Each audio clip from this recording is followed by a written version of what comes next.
siempre que pienso en estar contigo.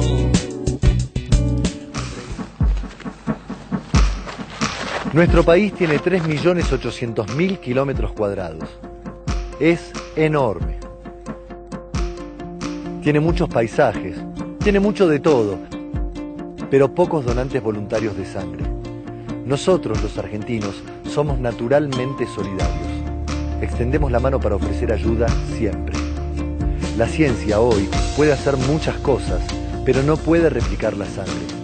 Hay quienes viajan desde muy lejos para distintos tipos de tratamientos y la necesitan.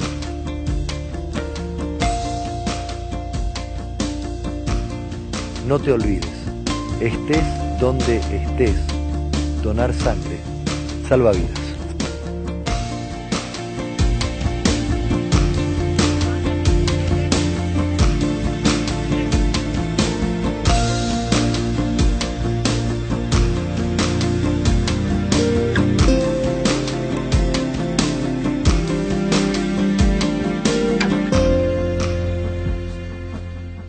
Bueno, y tal cual lo mostraba Facundo Arana, tenemos la posibilidad de donar sangre en todos los lugares de nuestro país. Acercarse a un centro de salud donde poder donar sangre nos permite salvar muchísimas vidas, y sabemos que tenemos un gran déficit al respecto porque no se llega a cubrir la necesidad, esto en todo el país, y que si todos tomáramos un poquitito de conciencia y adquiriéramos esto como un hábito, aunque sea 2 veces por año, podríamos cubrir de sobra las necesidades que tenemos. Nos llegan las consultas también a través del mail y a través de nuestro Facebook, consultorio virtual. Está la doctora casi preparada. Sí, Dolores, vamos a contestarle a Nora, de 54 años, que nos pregunta que ella es menopáusica desde los 48 y si es necesario en sus controles ginecológicos hacerse la ecografía transvaginal. Sí, Nora, es absolutamente necesario que cuando vos vayas esta vez cada año y medio a hacerte los controles correspondientes, contemplen hacerte una ecografía, porque es precisamente esta edad y después de la menopausia en donde empiezan a ser frecuentes precisamente patologías de ovario y de útero, del endometrio. Y eso es una manera de prevenir y anticiparse a algunos de los inconvenientes. Así que sí, tenés que hacértelas, pedírselas a tu ginecólogo. Gracias, Andrea. Bueno, estamos hablando sobre los trastornos del aprendizaje, en este caso en particular sobre el ADD, y fuimos a consultar al doctor Eduardo Grande, que es psiquiatra infanto-juvenil, por eso se llama Grande, porque trabaja con los chicos, y nos va a hablar justamente de cuál es el cuadro clínico puro del ADD, cuáles son estos síntomas a tener en cuenta y fundamentalmente cuándo se necesita medicación y cuándo no. No todos los ADD son iguales. Hay ADD con predominio de la hiperactividad, hay ADD con predominio de la impulsividad y hay otros que son más puros, donde está más comprometida la atención fundamentalmente y no la intelectualidad, porque los chicos con ADD pueden ser con cociente intelectual normal o alto en algunos casos. Este cuadro clínico tiene diferentes tipos de tratamiento de acuerdo a la forma clínica que le acabo de mencionar. Cuando predomina la hiperactividad se trata de una manera, cuando predomina el déficit de atención de otra. Pero sí es cierto que son chicos molestos, hiperactivos, inquietos, que tienen dificultades para comprender las consignas. Bueno, entonces hay que enfocarlo de acuerdo a la manifestación clínica que tenga en cada chico, cada cuadro. Hay una tendencia, o hubo una tendencia más desde el punto de vista de la neurología, a medicar a todos los chicos que se movían o estaban inquietos en la escuela. Eso fue cambiando con el tiempo. Ahora tenemos seguridad de que mucho vale el examen clínico del chico. Es fundamental. El psicodiagnóstico hecho por el psicólogo, el médico psiquiatra, es lo que determina realmente dónde está la problemática más significativa. La tendencia a medicar no es la actual. La actual es comprender bien la problemática o lo que le pasa al chico. Porque hay muchos chicos que pertenecen a hogares que son hogares de ansiedad, muy ansioso la familia, y el chico impresiona como que fuera un ADD, y realmente lo que hay que enfocar es la ansiedad de este chico, y en esos casos yo diría que la medicación que era fuera del tratamiento. Lo que se enfoca es fundamentalmente el aspecto de la familia y la hiperactividad en relación al problema de la atención que puede tener el chico, combinado con la ansiedad, que es muy diferente a ser un ADD. En estos casos, el tratamiento de la orientación familiar y la psicoterapia es absoluto, es definitivo y con resultados muy buenos. En otros casos, donde uno hace algunos estudios y hay alguna disfunción, desde el punto de vista de la actividad de las ondas eléctricas corticales, es fundamental hacer algún tipo, digamos, de ayuda terapéutica, en un principio, con algún tipo de fármaco. Bueno, todos de alguna manera coinciden, ya vamos a consultar con los especialistas que tenemos aquí en el Living, pero coinciden con esto de que hay referencias familiares que hay que tener en cuenta, obviamente. Esto de poder mirarnos como adultos al espejo un ratito para darnos cuenta qué somos nosotros, para pretender determinar qué son nuestros hijos. Si somos unos padres que efectivamente tenemos un síndrome de ansiedad permanente, que no podemos controlar nuestras emociones, que vamos a una velocidad que parece ser no normal, ¿pretendemos que nuestro hijo encaje en una situación distinta? Bueno, es lo que vive, es lo que respira, es lo que sabe, que es lo que supuestamente es correcto. Está con nosotros la doctora Susana Quiroga, que es de la Asociación Argentina de Salud Mental, y el doctor Juan Bassen, que es psiquiatra infantil. Y decíamos que esto es complejo porque está la medicación en el medio de todos estos diagnósticos, como si la medicación fuera efectivamente el tratamiento posible para este tipo de trastornos de aprendizaje. Entonces hay que empezar por el principio. ¿Cuándo determinamos que existe este trastorno? Y si la pregunta es, ¿y siempre que se diagnostique ese trastorno hay que medicar a ese chico? Doctor Bassen, ¿cómo le va? Muy bien, muchas gracias por la invitación. Bueno, ¿esto es así? ¿No es así? ¿Hay distintos casos? ¿Hay que saber diferenciar entre unos y otros? No, hay distintos modos de encarar las cosas también dentro de la medicina y dentro de la psiquiatría. Esto es así, tenemos distintas corrientes y depende qué es lo que se jerarquice. Cuando nosotros ponemos un nombre a algo, ya le damos una cierta deriva a ese modo de pensar, a esa situación. Si nosotros ponemos déficit de atención, por ejemplo, sí, a un problema, estamos ya marcando un camino. ¿Por qué? Porque en primer lugar, desde el punto de vista clínico, ese déficit no se verifica. En realidad, lo que vemos, y es lo que comentaban ustedes mismos en la mesa, lo que hay es una distribución distinta de la atención. Es decir, no hay un verdadero déficit. El chico, por algún motivo, pone su atención en otras cosas. Motivo que tiene que ver con su situación personal, familiar y con la situación contextual y social de época que tenemos que detenernos a pensar. Si nosotros pensamos que déficit de atención es igual a déficit de dopamina, que es un neurotransmisor, si pensamos entonces al chico básicamente como un cerebro y no como un niño en situación, vamos entonces a poner en primera instancia la solución médica medicalizadora, que creo que en algún punto hace un reduccionismo de la situación. ¿Por qué? Porque, a ver, para que pensemos, Andrea comentaba algo respecto a cómo se ven afectadas las moléculas. Uno de los muchachos jóvenes que produjo una de esas desopilantes masacres en Estados Unidos decía que lo cargaban, que lo molestaban, que lo herían. Él decía, los apodos modificaban mis moléculas. Quiero decir, el contexto en el que vivimos nos determina hasta en nuestras moléculas. Un paciente el ambiente nos determina a tal punto. De la misma manera que la biología. Un paciente mío comentaba, yo antes fabricaba ropa para niños de 12 años, ahora fabrico ropa para adolescentes de 10. Quiero decir, hay una aceleración de los tiempos en la cual no es la ropa lo que cambia, son los cuerpos los que se ven afectados. Exacto. Entonces, en ese contexto, ¿qué pasa, por ejemplo, con el lugar de los adultos que se mencionaba? ¿Cuál es el prestigio que tiene el saber de un adulto, padre o maestro? Cuando yo era chico, yo veía una serie que se llamaba Papá lo sabe todo, ¿no? Yo me pregunto si algún guionista en su sano juicio pondría hoy ese título a una serie. Jamás. Cuando el papá ficcional por excelencia, el más popular es Homero Simpson, que claramente de él no se puede decir que sepa todo.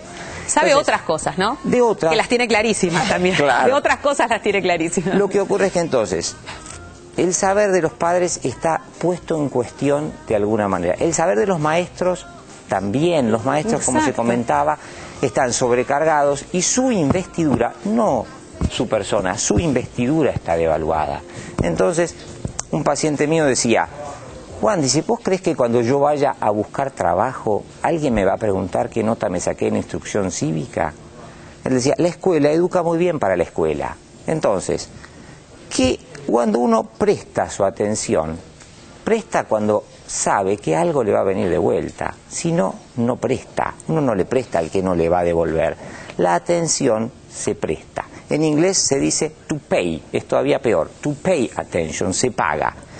Si algo no viene de vuelta, uno no presta. Esa es la situación hoy de los chicos que no prestan atención. Doctora, recién cuando escuchábamos en la nota al psiquiatra también, hablaba sobre el entendimiento de la consigna, que como si eso fuera efectivamente el método de diagnóstico. Y yo pregunto, ¿cómo se interpreta que este niño entiende o no entiende la consigna? ¿Porque no responde a lo que nosotros pretendemos que haga o porque en realidad, de verdad, no está comprendiendo para nada lo que nosotros le estamos transmitiendo? En ese caso estaríamos hablando ya de un problema neurológico visible. Lo que vos me pedís es una respuesta polarizada. Yo tendría que decir o esto o aquello. No, para nada, no pretendo eso. Nunca encontramos esos chicos así. Lo que encontramos son todos los grises intermedios. Claro. Y lo que, para poner otra cosa nueva de todo lo que se dijo, con lo cual coincido con el doctor Grande, con los panelistas de acá, quisiera decir algo, que es lo que yo veo generalmente en el servicio que yo dirijo en la Universidad de Buenos Aires, en la sede regional sur, que está localizada en Avellaneda, y donde vemos muchos chicos y muchos adolescentes con trastornos de aprendizaje y, voy a agregar, como los mandan los psicólogos educacionales, los trastornos de violencia. Entonces nosotros recibimos en su gran mayoría, claro, las estadísticas epidemiológicas que hacemos a fin de año siempre están 50% de trastornos de aprendizaje, 50% de trastornos de violencia, que es todo un cúmulo de cosas, porque está desde el ADD, desde el hiperactivo, hasta que el que roba, hasta el que pega, hasta el bullying. Hay toda una serie de situaciones que se llaman violencia, pero que van desde lo mínimo a lo máximo. Exacto. Ahora, ¿qué pasa? ¿Qué es lo que encontramos nosotros? Que cuando lo manda la psicóloga educacional por trastornos de aprendizaje, cuando empezamos a meternos hurgar, dentro, claro, a ahondar en el diagnóstico y después en las terapias, de lo cual quiero hablar, nos encontramos con que también va a aparecer la violencia.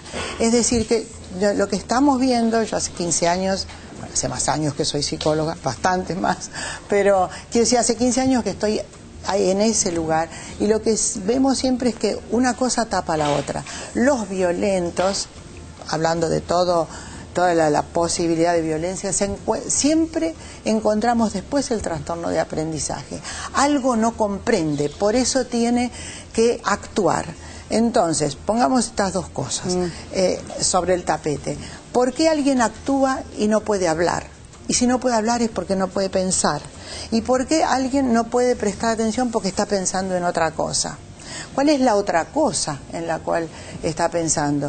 Generalmente lo que hemos visto a través de estos años es que en lo que piensa tiene que ver tanto con los traumas pasados, que son bastante importantes, como situaciones actuales de la familia también, o como situaciones contextuales. Entonces, ya que todos hablaron del diagnóstico... Esto es muy interesante, o sea, es poner el énfasis en aquello que no se está pudiendo pensar porque se tiene ocupado el pensar en otra cosa. No es que no puede pensar, sino que tiene ocupado el pensar en otra cosa. Y que el pensar en otra cosa, algunos, y otros que no pueden pensar sino actuar. El pensamiento se hace a través de la actuación. Esos son los que aparecen como violentos. Los que aparecen con ADD o hiperactividad, a veces sí, se mueven mucho, pero no se mueven más allá del ámbito del aula. Eso podríamos decir como una pequeña violencia, porque está molestando al otro, porque tiene que movilizar los que tiene alrededor, porque él no puede estar solo consigo mismo. Entonces la pregunta es, ¿por qué alguien no puede estar solo consigo mismo y tranquilo? Y escuchando al otro, a un objeto X, compañero, maestra, maestro, lo que fuere. ¿Por qué? Y porque hay algo que no se pudo resolver dentro y que a veces tiene que ver con abusos, como lo dijo por ahí mi colega, doctora en psicología, de la cual fue jurado en su tesis de adolescencia, la conozco muy bien, en su tesis de trastornos del aprendizaje. Y no puede pensar en sí mismo porque está pensando, como dije antes, en las cosas de alrededor. A mí me preocupa bastante esto de lo contextual y lo histórico, es decir, aquello que se trae transgeneracionalmente y aquello que el contexto no permite pensar. Recibimos chicos que vienen diciendo como si nada, por ejemplo, anoche hubo una balacera bárbara, me salvé de la balacera, pasé por la balacera y llegué a mi casa. O sea, pretendemos que ese niño pueda pensar en algo que no sea eso, es como una utopía, ¿no? Obviamente, obviamente. Ahora, la gran cuestión es, una vez que llegamos a este diagnóstico, efectivamente, como decía la doctora, esto es mucho más amplio, no tiene que ver solamente con que molesto a mi compañero, sino que efectivamente hay otras situaciones. Sí a la medicación, no a la medicación, compartimentar la medicación es el tratamiento. Yo diría esto, hay un factor que la doctora comentaba y que todos comentaron, individual, que en lo que aparentemente es un déficit de atención, que creo que tiene que ver justamente con que la atención está puesta en otro lado, por 1000 factores personales. Yo creo que en ese sentido, justo veía el otro día la obra de Tita Merello, donde ella es interpelada por un maestro que va a la casa porque no le presta atención, le está enseñando las letras. Entonces ella dice, bueno, dice, lo que pasa es que mañana me van a echar de acá, dice, porque no pagué el alquiler. Bueno, porque no comí. O sea, lo contextual personal. Pero por otro lado hay otra cosa que yo creo que es central, que a veces se nos olvida, y es que la atención ha sido puesta en el centro de la atención no hace mucho. Quiero decir, hace 30, 40 años las escuelas no se preocupaban tanto por la atención. Un chico básicamente lo que tenía que hacer era escuchar y quedarse lo más quieto posible. Exacto. La atención empieza a ser importante cuando la escuela pasa de ser como moldeadora y muy verticalista a moduladora e interactiva. Cuando la escuela empieza a tener una modalidad interactiva porque empieza a reconocer que ese chico no viene a la escuela como único templo del saber, sino que viene lleno de otros conocimientos e influencias, en esto tiene mucho que ver el consumo y otra serie de cuestiones. Entonces debe interactuar. Para interactuar con un chico uno requiere que le preste atención. Claro, y que le den ese lugar. Ustedes mencionaban instrucción cívica, en el que particularmente yo hacía mucho lío en la clase y me echaban consecutivamente de la clase. No había lugar a darse cuenta si yo en realidad estaba prestándole o no atención a la materia. Se me retiraba del aula y me quedaba con 2 amonestaciones en la puerta del aula y hasta tanto no terminara la materia no ingresaba. Me parece que esto también es un componente muy interesante de esta nueva modalidad de escuela que tenemos hoy en día. Ahora lo que yo... La dejo a la doctora, la dejo a la doctora. No, me pareció interesante tu comentario porque yo también estudiaba educación cívica y me aburría terriblemente. Entonces, aquí voy, al aburrimiento. Es decir, lo que es el otro área que hay que tomar en cuenta, que es el de los docentes, los maestros y los que están con los niños. Le dan posibilidades, le dan posibilidades de que lo que están ofreciendo sea para atender o aburren. Obvio. Entonces, quiero darle un mensaje. A ver, Roberto, escuchamos. Alicia de Morón, su hija tiene ADD y también tiene problemas en el cuerpo calloso del cerebro. Su nivel de inteligencia es normal, pero tiene un retraso madurativo y problemas de memoria. ¿Se puede mejorar con el tiempo? Bueno, ahí tenemos un tema orgánico. Tenemos claro, porque, a ver, si nuestro organismo, como decía, no es independiente del medio, todo nos modifica.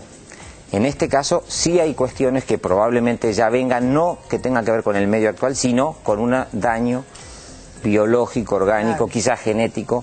Entonces, cuando hay una alteración que es una limitación funcional del órgano, que es el cerebro, entonces efectivamente sí va a haber, eso se va a expresar en una serie de limitaciones, que yo creo que habría que pensar cuál es la propiedad de llamar a esta chiquita como con un déficit de atención o ADD. Creo que allí tenemos un problema que creo que la doctora comentaba recién por lo bajo, creo que tiene que ver con otro estilo de problema. Es un síntoma más de esa patología.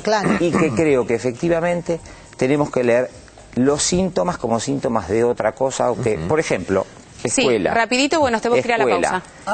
Lamentablemente. Es para pensar, no solo que tenemos que trabajar con un chico que está a lo mejor cursando un duelo, que es un chico muy meticuloso y no puede dejar las tareas, hay miles de situaciones individuales, sino hay que pensar también que la escuela corre, digamos, con retraso en relación a la época en cuanto a la posibilidad de adecuarse. Por ejemplo, pensemos, Es lógico que las horas de clase duren entre 40 y 80 minutos con un recreo de 5. Es lógico para la situación actual de la infancia que esas horas de clase, en donde además se vuelca mucha más información que se volcaba antes por unidad de tiempo, tengan tan poco espacio. Eso es una máquina de generar chicos dispersos. Entonces hay que pensar en intervenciones que no solo enfoquen la problemática singular de cada chico, sino también evitar que se genere una especie de máquina productora de chicos desatentos, porque, a ver, no podemos pensar que en los últimos 20 años hubo una mutación genética por un asteroide que produjo millones y millones de chicos desatentos en el mundo. Yo le voy a empezar a perder yo la atención porque me están torturando, que tengo que ir a la pausa, doctor. Perdón. Bueno, ahora volvemos, se iba a haber tiempo para contestar todas las preguntas que surjan. Les quiero contar que si soñás con tener un hijo y vivís en la provincia de Buenos Aires, ahora podés llamar a La Cigüeña llamando sin cargo al 0800-666-0611 de lunes a viernes de 9 a 17 horas e informate sobre la nueva ley de fertilización asistida. Tenemos que hacer una pequeña pausa. Hoy estamos hablando sobre los trastornos de aprendizaje. Distintas situaciones se nos han planteado, muy pero muy interesantes. Apareció la medicación como si es el único o posible tratamiento. De eso vamos a hablar después de la pausa, contestando todos tus mensajes. Ya venimos. ¿Sabías que el paciente tiene derecho a recibir la información sanitaria necesaria vinculada a su salud? El derecho a la información sanitaria incluye el de no recibir la mencionada información.